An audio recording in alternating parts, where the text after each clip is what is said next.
All right, everyone, welcome once again to the Faces of Business. I'm your host, Damon Pistolka. We're here today with Nigel Packer coming to us from the UK, late night his time. Thanks for being here, Nigel. It's my pleasure, Damon. I'm really been quite excited about this all day. So I've just come back from a nice long walk on the beach a couple of hours ago. Oh, nice. Yes, so I got all freshened up and ready for today's session. Nice. So awesome to have you here, man, because it's not so often, not ever yet, have I had, I would say, an internet legend like you on, because, man, it is cool as heck. When you look at your history, and we're going to talk about your background a little bit, but it's just fun for me to be able to talk to somebody that has literally been around the internet since since some of the inception days, and then continued to work with it, and now are continuing to work with some of the latest things that are happening in customer experience. So I'm super pumped to talk about it, but let's don't listen to me talk. Let's listen to you explain a little bit about your background and some of the things when you starting into the internet, and kind of how that transitioned into customer experience and helping people, and how that came from the birthplace of the internet almost into selling things online and moving to where we're at today. I think it all goes back to when I was quite young. I've always been interested in how things work, and especially from a mechanical perspective. And even as a small child, I used to get quite a rocket from my father from time to time, because some beloved tool that he had I'd taken apart and put back together again. And he got quite upset because I always ended up with one or two screws left over. Yeah. I'm thinking it still works. I mean, they didn't need these in the first place, but then it stopped working after a while. And that's when he got upset.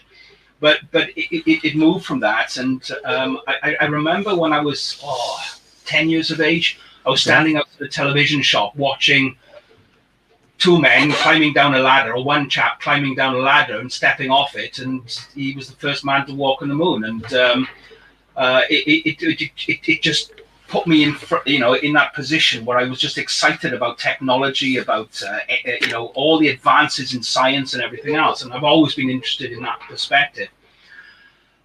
Funny to say that, because when I was 12, I started my first business. Now, I grew up by the seaside, and one of the great things about living by the sea, there was always plenty of fish in it, so I used to catch fish and then sell them on the beach. Yeah. What I noticed was, if I was nice to the people buying and asked them questions about what they would do with it, how they would cook the fish, mackerel mostly, I used to find that they would say to me, and then I would adjust my conversation with them to demonstrate how easy it is to cook and what a wonderful breakfast it'll make for you tomorrow morning and everything else. So I used all those features and benefits for them. And as a result, I sold more, and I could put my prices up, and they got really excited because it was so fresh and everything else.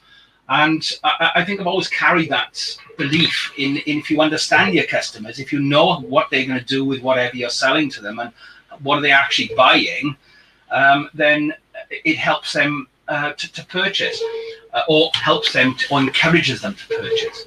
Yeah. So it's something that I've done all my life, really. And I went, as I said, I was in engineering at the time.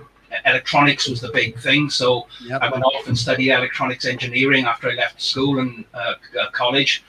And I studied and worked in Swansea University, and there we were working on and this is back in the 70s now. So we worked on the late state-of-the-art technologies with CMOS logic rather than TTL, because it had moved on. And it's amazing the technology that's changed in my lifetime, and how we've gone from back in the early 70s, where the computers would fill my office now, whereas today they fit in a watch or in a small mobile device like the phone. So anyway, we moved on from there, and I really wanted to get into mechanical engineering again, so I got a job working as a production manager. So production engineering was my theme then.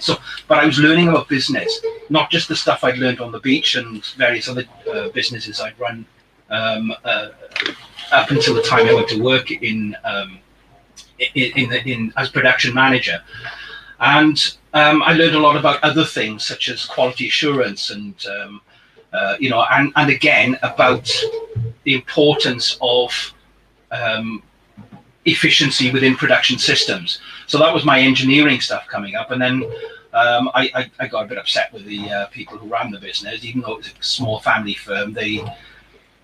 I didn't get the promotion I was expecting, so I got really upset about it. And I walked out from that job, and about 3 weeks later, I walked into a mechanical engineering company, not far away, in a similar industry, where I proposed an idea and a concept with them, which they ran with. And that's when I ended up getting a couple of patents with my name written across the top. I don't own the intellectual property rights, unfortunately, but I did do all the development of the product, and that was for the steel coil industry, which a bit of a jump from electronics, but it was still engineering. It was still at the forefront of design and innovation. Anyway, again, I seem to upset my people who employ me quite a bit, so I ended up walking out of that. No, I'm not. Yes, I was released from my contract on that job, and my wife, who I'd married in the meantime, she was a graphics designer, and in 1995, she built the first website. Yeah. Her first website, and because suddenly the internet's HTTP and Tim Berners-Lee's development of the hypertext markup language, HTML, allowed that to happen. So yeah, the essence of the website she was building, because we talked quite extensively about it, was about who's going to be using these websites. It's not the companies. It's the customers of the companies. Yes. So they need to be able to get the information they're looking for. Yes, it's got to have a little bit of, it's got to give an impression of the background of the company through the design and the imagery. But fundamentally, people are looking for information. And the thing is, if you don't lay out that information in their language, how they want it, then they're going to just leave. And we were seeing that very early on from the beginning. And then this company called Google came along in 1998 and started off this new search engine thing. Now, it's quite interesting because the other day there's a book here called The Incredibly Indispensable Web Directory. And this is how you used to be able to, there's a book here, how you used to be able to find websites. And they used to print directories. Directory of websites. Yeah. But then Google came along and spoiled all that printing work and had this search engine. So my wife's clients were complaining to her that they couldn't be found on this newfangled search engine in '98. So I was still working for the engineering company, but in the evenings and weekends, I was helping her clients start to get onto this search engine. How would they be found? So I looked around in the UK and there was nothing. But then I looked at the American market, where they were a little bit more advanced than us at the time, as far as websites were concerned. I was starting to learn things about search engine optimization. But even that always, even though getting to the top of the search engines was important, and it was much easier back in those days, it was much harder to get engagement with the customer because the designs and the information was much more important than the way people communicated. And this hasn't changed. And it's still back to this fundamental even today. All the technology has improved, and we've got wonderful things these days. I mean, back then, you'd never imagined you could take a device out of your pocket straight from Star Trek and be able to film people and then post them on the internet a matter of seconds later. And this is the thing. The technology has advanced considerably since then, but there's one thing that's been consistent, and that is the human being. The people who use it, they've always been consistent. So they have the same perceptions, the same ideas, the same needs, the same wants, the same desires, the same psychological issues that come with using the internet. And the one thing that we learned back then was that the internet is a self-service environment. Yeah. The customer, the person using the connection device, whether it's a mobile, a PC, or a laptop, or tablet, they're the ones controlling to a point where they're going, because they know what they want. And if they don't understand the journey that they take through that digital journey from link to link and the information that's presented to them, if they get lost on that journey or they're presented with a barrier, then because now we have millions of different websites across the world, they just think, oh, well, I'll just go back to the search and go to the next one in the list. So you've lost the client, and you might have inspired them to actually buy the product or buy the device that you're selling or engage with them. And you've lost them because of a screen that comes up and says, sign up to our newsletter now. Yeah. As soon as they've arrived on the website. Yeah. It's interesting when you were talking about this, though, because I just did a presentation on an overview for an e-commerce group this morning, and I talked about the very same thing about the fact that the digital transformation that's happened since about the late 90s to the early 2000s, 2010, and really once we got a phone in our hand. The whole game changed on the way that sales are done and people research and find out what they want to do, because you showed such a great example there of the printed directory, and before that the phone book, and the phone book was just getting you the phone number to call somebody on by phone, which now then it went to the same type of directory showing you where to go on the website.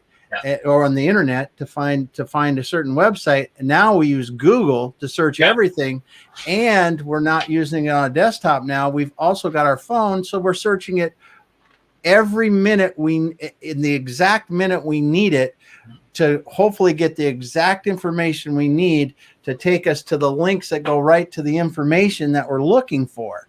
And when you get to that point, the whole sales process has changed because of the fact of what I just said and what you were just talking about, in that we have all this power at our fingertips, literally 24/7, and the customer is in control of this journey. Whereas used to be us as salespeople, we were in control a lot of it, because we had to explain to the customer that needed something about us, the solutions and the things that we provide, because they and make sure there's a need. Now the customer wants to find that information. They want to find out about you. They want to find out about how you're helping people, and they want to do it the way they want. They want to feel the way they want to feel when they're doing it. They want to get a great feeling about you when you're doing it. This is just, it's so fascinating, because you talk about customer experience, and I think that people don't really understand customer experience like they should in the digital realm. There's a couple of fundamental things that people should realize, business owners, with the digital shops and all the other things that go with it, even online businesses, and even the ones who are not online but use the internet as a route for their customers to get to them. Firstly, not everybody wants to buy your product. Okay, it's a very big fundamental. There are more people out there who don't know you exist than do. Okay, and the other thing as well is, if you talk in the language of your industry, the people who want your services or want your products don't understand that language. They don't understand the technical terms that you use, the industry terms that you use. So don't write in that language. And I published an article a couple of weeks ago on LinkedIn, called "Are We Shooting Ourselves in the Foot?" And basically, people write wonderful articles, great information about the industry and about the things that can be provided or that people should be looking out for. But the one thing, in their eagerness to write that content, it's only for their competitors. Okay, and it's not for the people that are actually looking to get into that industry. And I've seen it so often. I do a lot of work with the languages industry because of internationalization of websites. And I was I was doing a presentation out in Lisbon, in Portugal, back a couple of years ago. And I asked the question, what is it that translation companies do? And people were putting their hands up. Put your hands up and tell me. And I pointed to a couple of people, and they were saying things like, well, we translate things. And I said, no, you don't. You help your customers to communicate. So you're a communications company. you're helping them to translate their language into another language so that they can communicate with the customers in that market. Yep. And it just like it's like lights went on in eyes all through the room. And this was a European conference. It was a brilliant thing, and I had so much fun with them. Anyway, that's another story. But the thing is that realization. And the thing is, there's one thing that the technology cannot do, and yes, AI is getting much more clever all the time, but AI only looks at the past. It counts up the numbers of steps that people have taken, and it can give you some indication of what's going on. But people are people. They don't do things by the book. They do things different. Everyone's different. We all have different prompts to go and do something. And I think one of the mistakes a lot of people make is they rely on data and data analysis written by or information that they draw from data done by algorithms. They're written by technology individuals, software developers and technology people. But what does that information really say? And sometimes a conversation with a client can give you so much more information than all the analytics you can pull from Google, all the information you can get from Google and or other systems that are out there. I'm not saying they're no good. They do give you prompts and ideas and make you help you put a hypothesis together. But then you can test that hypothesis by talking to those customers, by asking the right questions. And it takes a lot of experience to understand what the right questions are. And I think one of the things that I found is that technology can't tell you the emotional journey that customer's taking. And it depends on what you're selling. If you're selling holidays, people are looking forward to their vacation. They're looking forward to that holiday that they're going on. Okay, so they're excited about it. They're really pumped up. And yeah, we're going to have our family holiday. And we're going to somewhere nice and warm, stay in a great hotel. There's going to be all these lovely things to do. So they're excited. So they're looking for a place that's going to do it. But if someone's got financial issues and they need to sort out with a debt management agency or some other financial services company like that, then first of all, they're going through a barrier of guilt, of loss of pride, of failure. There's all these their emotions are really low down. So if you can actually interfere with that and prompt them, so when they've spoken to you, when they've engaged you, there's no judgment, there's nothing at all, and it's a lot of people have been in the same situation. If you can take them up above the line of, say, 0, from a negative position to a positive position, how much better will they be feeling afterwards? Yes. How much will they think of you as an individual? And again, it's all these different things, and AI can't tell you that. Yeah. AI can, and sending out a blanket email or a questionnaire with a load of inane questions that with defined answers, okay, and all they could do is tick one to say this is how I feel. How do you know? Because you can only give an option of, say, 4 or 5 different answers. Yeah. Whereas if you have a conversation just like this with a client in the right environment, then you're able to give them the support they need on that journey, and you also help to understand. Now, this is something we used to do in the shop. You walk into a shop, a hardware store. I used to work in a hardware store in Swansea many, many years ago. I was a lot younger then, and I had dark hair as well. Anyway, I'd go in, and customers would come in, and you'd say, "What are you looking for?" And they'd respond and say, "Oh, what is it to do?"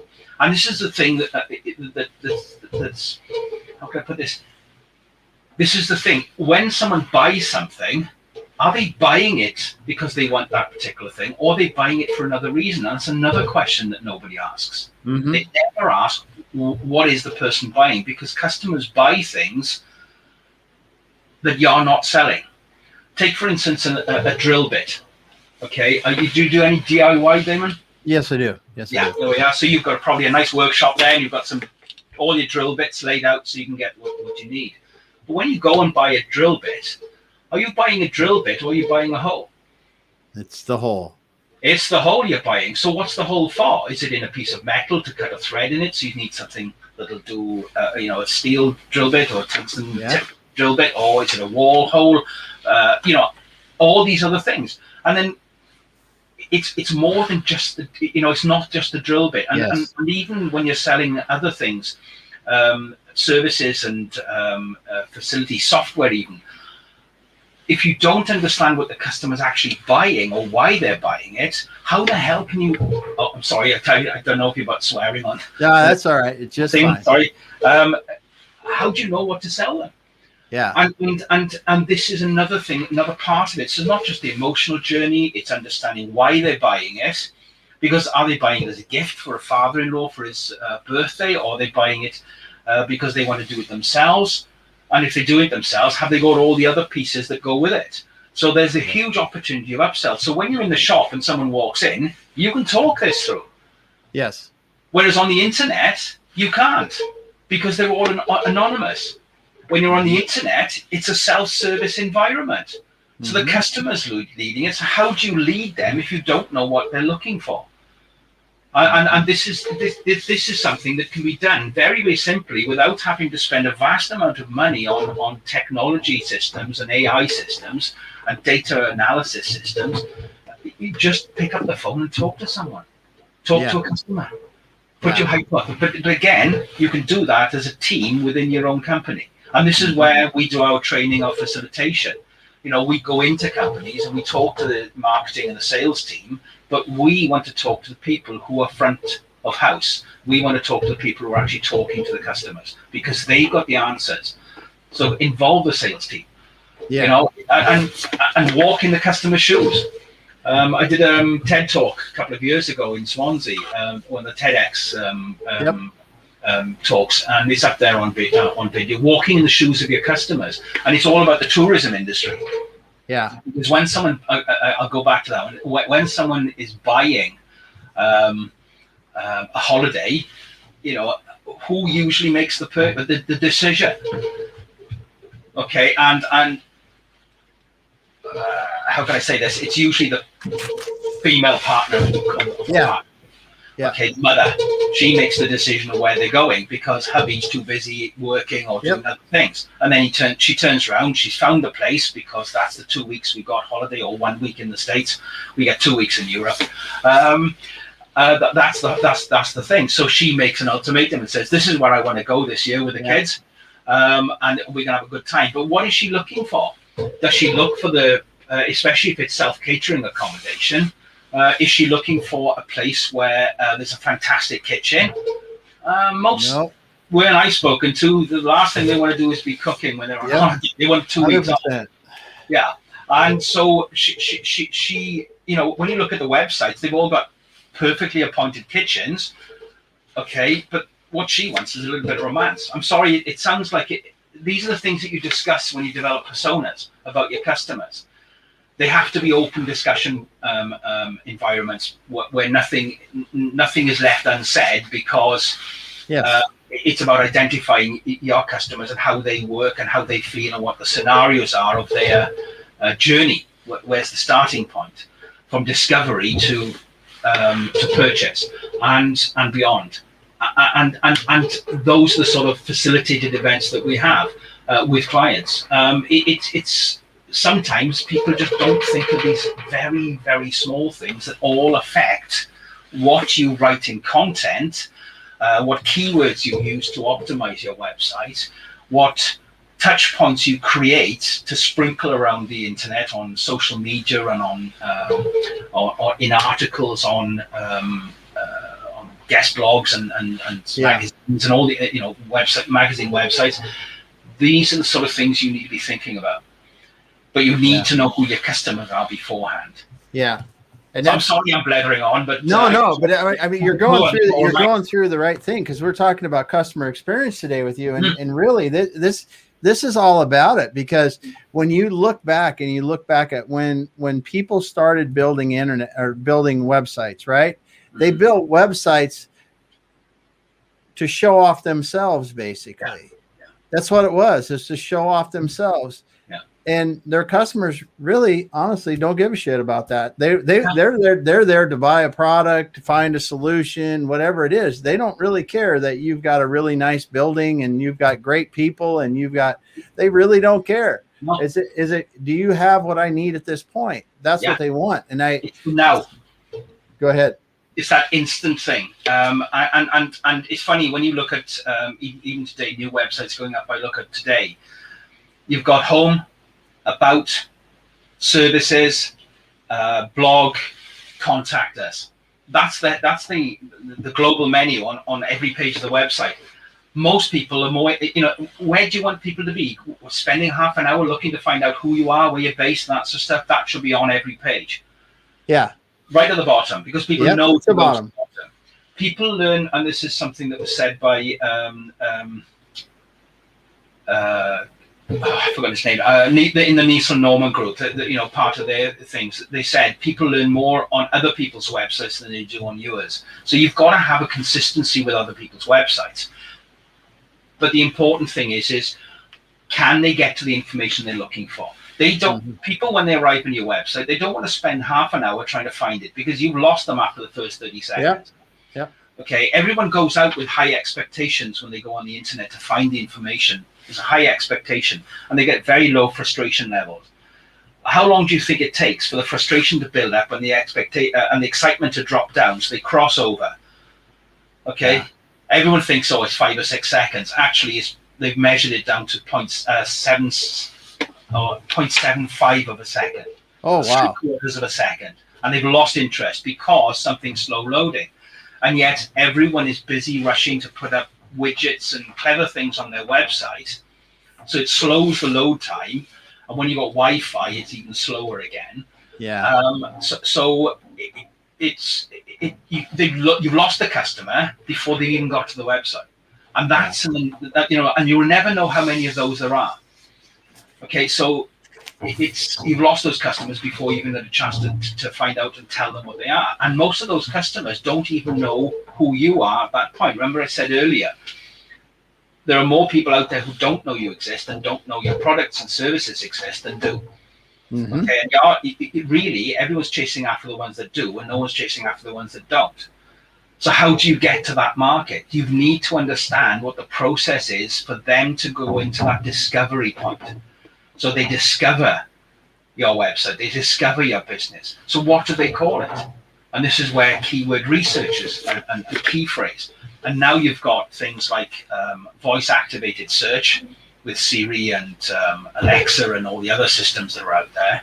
Mm-hmm. So people's questions have changed. Whereas in the past, they'd write in 2 or 3 words because people are too lazy to type in full questions.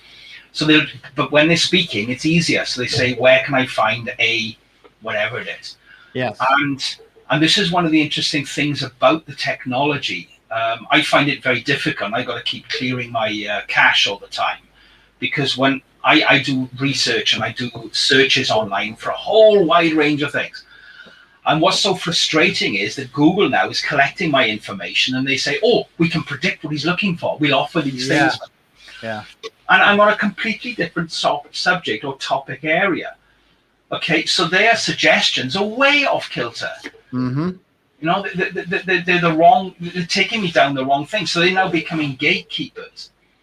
And that's the difficulty because I've got to go and find other search engines to look on stuff, find out what I need, and then go back to Google and do the same searches because I need to find it on Google because that's the one everyone uses. Mm-hmm. So I have to be good for the clients. And these are all the things that present difficulties for people. And that's just to get them to the website. Once we get them to the website, there are so many things. I came across it a couple of months ago where people use WordPress. And don't get me wrong, WordPress is a wonderful system. It's easy for people to use. It's lots of things for sales, shopping carts and booking systems and all these other stuff on there. But the difficulty that we have is that the more you load into the site, the slower it becomes. And now we're back to that frustration and expectation or excitement and frustration. The other thing is what happens when those 2 lines cross over? Yeah. People leave. They're just going to bounce. They just bounce off and go and find someone else to talk to or to find the information from. So how can businesses overcome that issue? And it's fairly straightforward. You think like the customer. Yes. You present yourself like the customer. You understand how their digital journey is going. what they are prepared to do and what they're not prepared to do, and then you re-engineer that path to give them information sent so that they're encouraged to keep taking the next step. And when they get to your website, they don't go to the home page or to some page where they've then got to search for something else. They're presented with a button that says "Start here." That's what they're looking for. And most failures on websites are because there's a failure to start from the actual customer, the visitor to the website. And that's where things like user experience comes in. Now, the problem with user experience is that deals with individual steps in the journey, whereas customer experience deals with the whole journey from start to finish. And this is where I find the great excitement of it all. Yeah. Because companies are only starting to wake up to it now. 100%. They're just starting to understand what that really is. The big companies, Amazon, eBay, Google, those big international companies, these global corporates, they got teams of people who've been studying this for a long time. Google are in a perfect position because they're, as I said, they're a bit of a gatekeeper. So they can make small changes to their website to see if it improves transition. Okay, so it's always good to watch what they're up to. There's a lot of companies out there that are gaming what they do and are trying to game the algorithms that they're producing. That's why they keep having updates. And it's a bit like the international battle. We'll build a faster, higher flying jet to bomb you, and then they develop a system to pull those things out of the sky. So then you've got to get a better one again. And so there's this sort of back and forth seesaw effect. And it's the same going on there, where people game Google to try and get their clients higher up. And then Google puts in algorithms to stop that happening. And this has been going on since the beginning. I remember the first algorithm they built was if the text is the same color as the background, remove it. Okay, disadvantage that site. And it all came, and I'm sorry to say this, but it all came from the porn industry, because they were gaming it. So anything you typed into Google back in 1999, you always end up with a half a dozen porn sites on top. And I've seen that seesaw going on all the way through in the last 20 years. Okay, then it became that backlinks were really important. So then you've got companies out in other parts of the world who'd set up a series of 10,000 websites, and you'd pay $100, and suddenly you got 10,000 backlinks coming in. So you saw a bounce in your website, you go to the top of the search engines, Google will come along. If a company has 10,000 links in less than 24 hours from one geographical region of the world, then disadvantage that site. So then they had to find another thing. So then recommendations, how many recommendations have you got? How many testimonials you got? So you see online people will offer to sell you 100 recommendations for $100. And it keeps seesawing back and forth, and this is where technology is always going to be gained. Whereas if you actually start off with a premise that the customer is going to be using this site, we'll sort out getting to the top of the search engines, because that can be done in many ways. You can start an AdWords campaign, you can do all these other things. Mm-hmm. I keep talking. I hope I'm not talking too much. No, I'm listening. I've been listening because you're preaching to the choir here, because it really is. It is one of these things that I think that people need to put themselves in the position of the customer when they look at anything they do. And this doesn't matter if you're creating a flyer, or if you're creating the homepage, redoing the homepage on your website, or your product pages, or your listings, or whatever you're trying to do online or in real, in the physical world.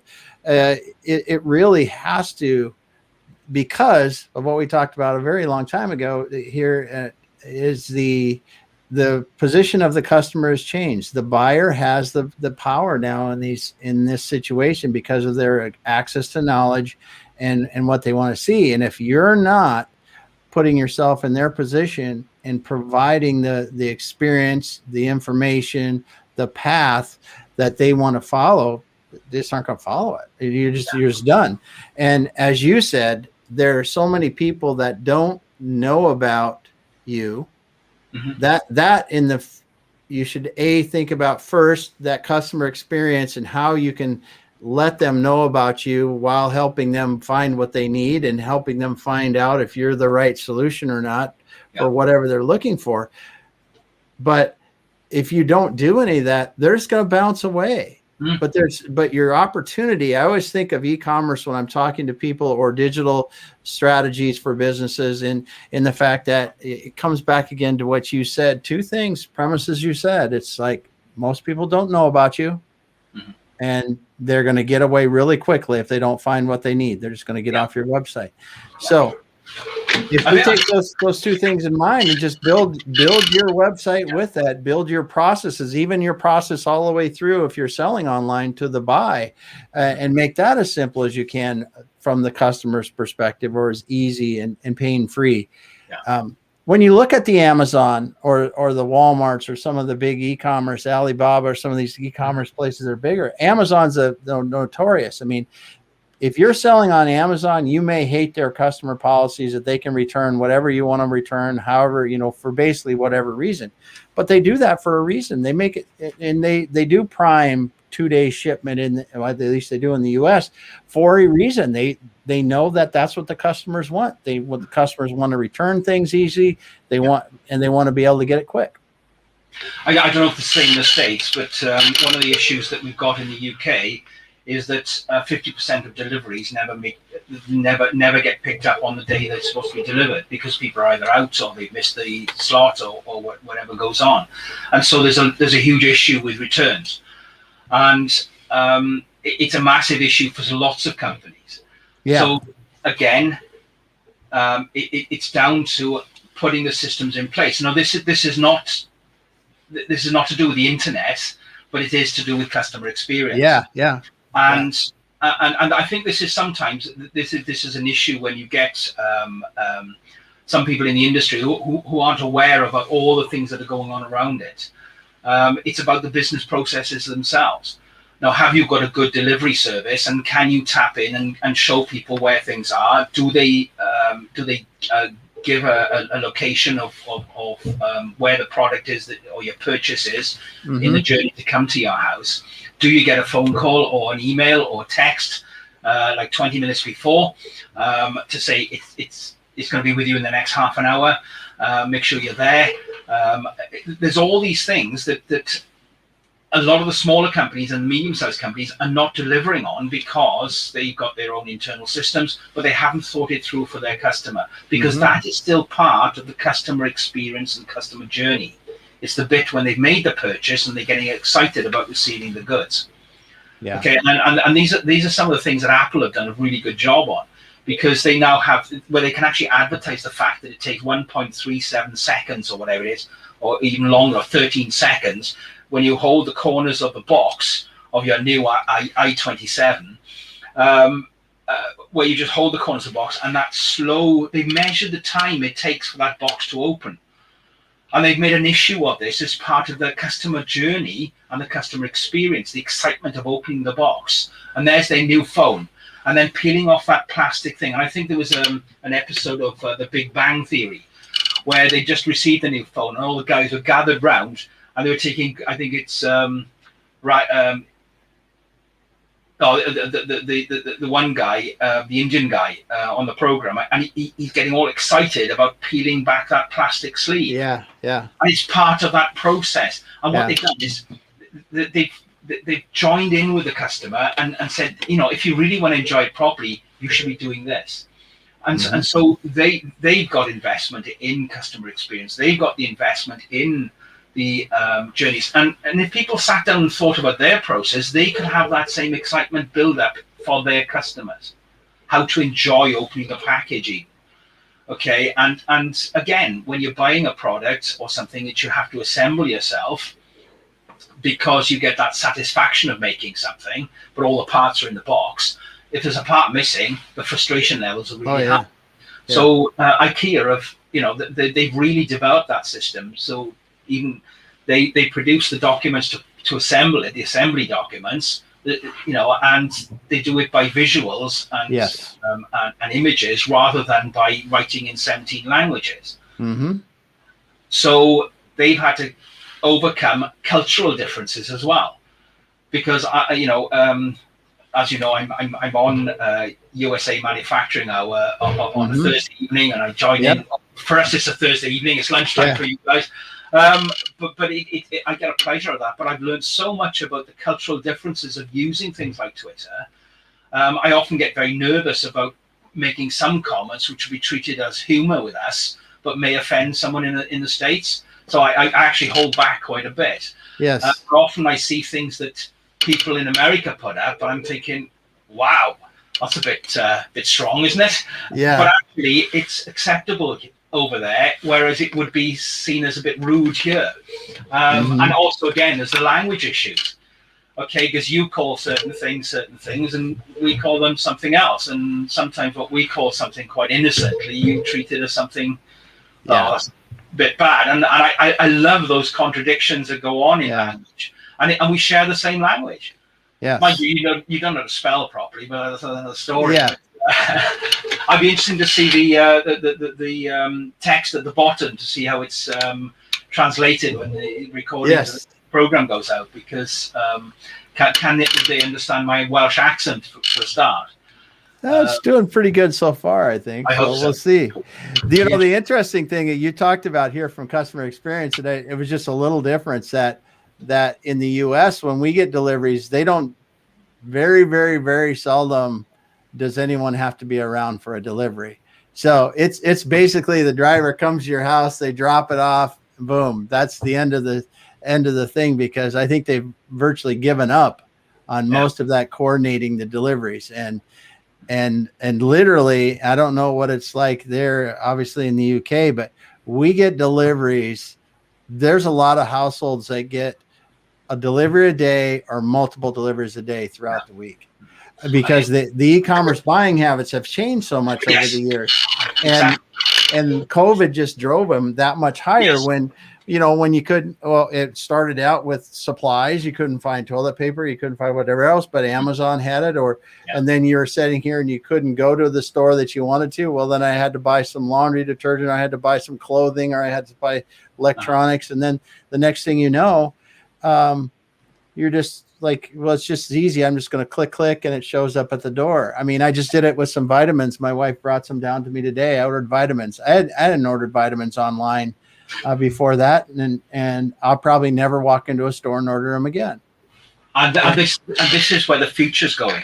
Yeah, I think so too. And it's a funny thing, because I wrote an article quite a few years ago where I said that the future of purchase, the future of shopping is going to be online.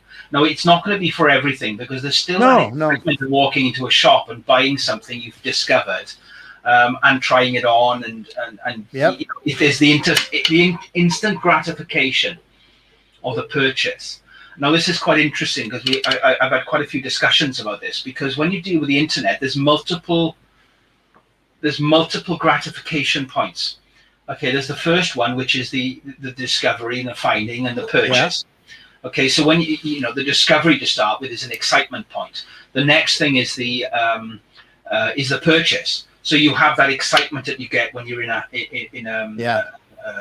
boutique or shop, and you get that excitement. And then there's the wait and the build up, and then it arrives, and there's another excitement point, okay, and gratification point.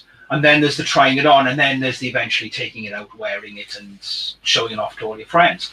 And so the internet actually provides multiple gratification points, whereas a purchase in a shop is you go in, you see it, but it all happens in a very short period of time, whereas on the internet it's drawn out over 24 hours, or depending on delivery times. But I think the future is going to change in that I can see a time when we'll walk into shops to try clothes on and to look at stuff, and then we'll go to the checkout, it'll be typed out, and then it'll be delivered to the house. It'll be done online. You'll just see a model of it, and that's a business model I've discussed with a couple of retail clients, because the high street is still a place you can go and look at it, and people, but you don't actually buy it in shop. You pay for it there, and then it's sent Yeah. And that's funny because they're using that model to a certain extent already here in Nordstrom's. They do that here. You can see that their store footprints have been shrunk down an awful lot, and much less inventory is held in the store. And they keep them so you can try them on basically. And hey, that's great. We're going to place the order. It'll be delivered to your house tomorrow morning. Yeah, get it tomorrow. And you're right. And I didn't think about the e-commerce purchase process like you're explaining. It does give you multiple gratification points there and multiple points of excitement if you do it right. And where the physical purchase or the process of going in and buying really doesn't, because it is so compressed. And that's something. And so, if a business, knowing that process is going on, if a business can pop in at each time and say, tell your friends on Facebook, tell your friends on Twitter, this is happening, or one of the other platforms, it helps through Instagram or whatever. Hey, look what I just found. Hey, I bought it. It's coming tomorrow morning. It's on its way. I've just had a notification from the direct. You've got those multiple messages that people can show off to their friends that they're buying this new product, this new thing, or whatever it is, the new dress, hat, jean, jacket, whatever it is, and it just builds that excitement.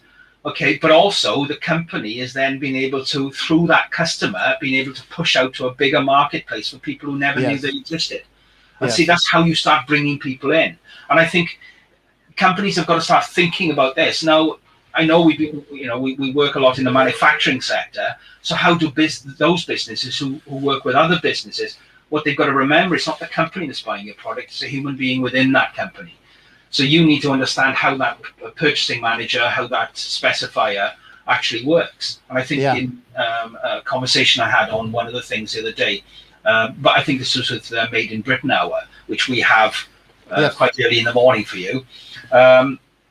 And one of the questions was, are you saying that we should be targeting specifiers rather than the purchasing manager?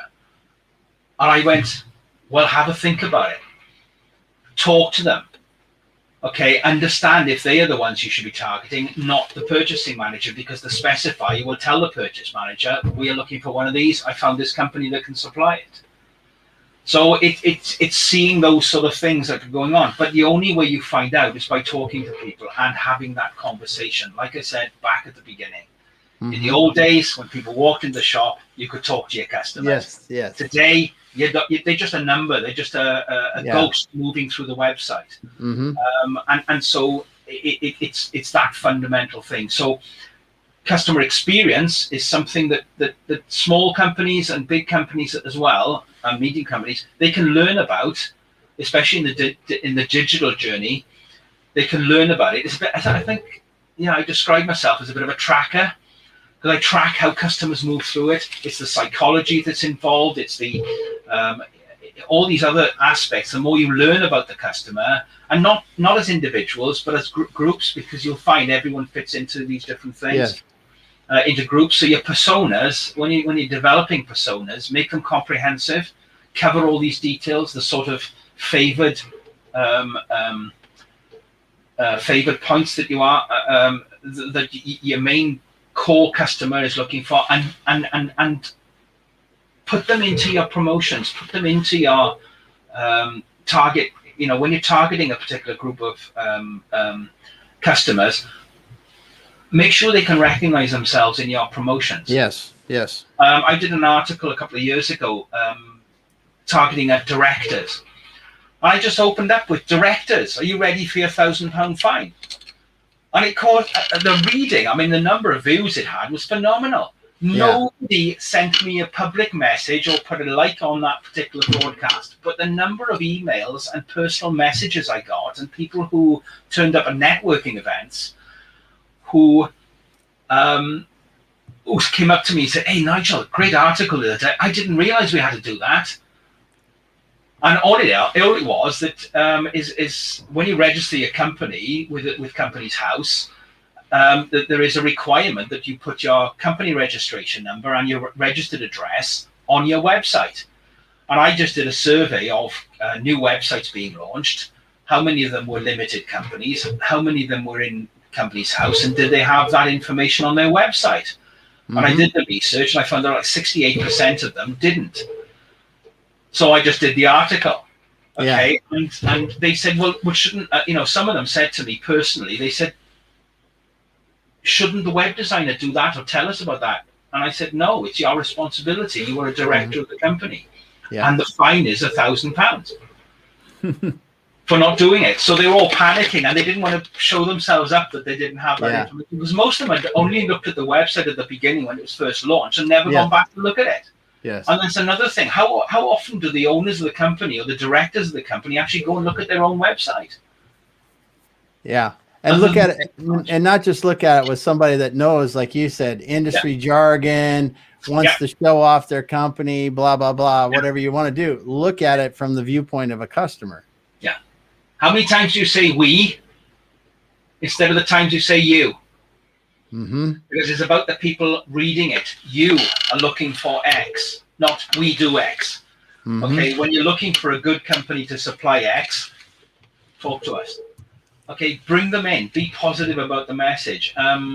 There's so many other things, and again, there's a huge market that people like restaurants and public tourist places and everything else are missing out on, and that's the disabled. 10% of the population in the UK is expected to is disabled. I'm not quite sure what the American issue is, but roughly 10% of the population.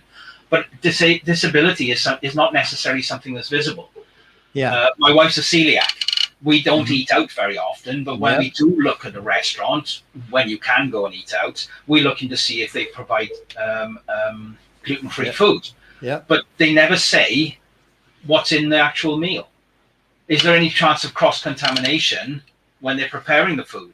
So they don't show that sort of information. So they're losing 10% of the, I think 1 in 10 is celiac, and 10% of the population in the UK has issues with wheat or gluten intolerant. So they won't go because they can't see it. Whereas they're losing that market, they're losing that spend. And it's the same for people with wheelchairs and aids of that type. They have difficulty in seeing whether a place, they can say we are wheelchair friendly, but when you actually get there, the tables are too close together. You can't get to the door to go into the gentleman's or the services. And so whilst they do make allowances for people with wheelchairs, when you get there, the truth is it's not that easy. Yeah. Yeah. There's another huge market there. So you only have to write this once to put it onto your website and make it easily accessible for people to find. Yeah. So I hope that's. I can see that it's now just turned midnight here. So has it? Oh, it has. I didn't even realize that. Very, very quickly. Yeah, yeah. Well, I tell you, Nigel, it's incredible getting to talk to you, because your depth of knowledge and customer experience it just exudes from you. And I love listening to you. And I know the people that are listening to this and will be listening to this will surely get a lot of value from it, because there's very few people that understand it like yourself, first of all, and talk about it and the way that you really can explain it in terms that we can understand. So yeah, I really appreciate the fact that you've taken the time with us so late at night to be on here at our live stream time and share with us about your knowledge and customer experience. So you are a speaker. You help people with customer experience, and I wanted to make sure that was clear, and that if people wanted to contact you, what is the best way to get a hold of you? Well, I'm on LinkedIn. I'm on Twitter. Follow me on Twitter if you want to learn, because I publish from time to time articles and things like that. LinkedIn, follow me there as well if you want to follow that information. But my email address is Nigel at Pelatis Online, and it's a Greek word, Pelatis, not Pilates, which is the exercise regime. It says Pelatis. The I&E changed place, but it's Greek for customer. So it's oh, nice. Yes. And it's what we do. So we do training, we do advice, guidance. People can contact me and we can have a chat. learn a little bit about their company, what their objectives are, and then help them with the things. Yeah. I work all over the world. Yes, that's the other thing too, is you've done global work for sure. And it's Nigel T. Packer on LinkedIn. And you will, obviously you're mentioned in this post on LinkedIn, so people can get a hold of you there. If you're on Facebook, you're going to be able to see him there as well through my stuff. But we will, when we put this up on our website and out on YouTube, it'll have your email address and other things in the description as well. So I just wanted to thank you, Nigel, first of all, for being here today, stopping by to talk to us about customer experience. It's something that I know you're very passionate about. It's something that I know that the listeners and myself wanted to learn a lot more about, and we certainly have today. And I just wanted to thank you for being here. It's been an absolute pleasure.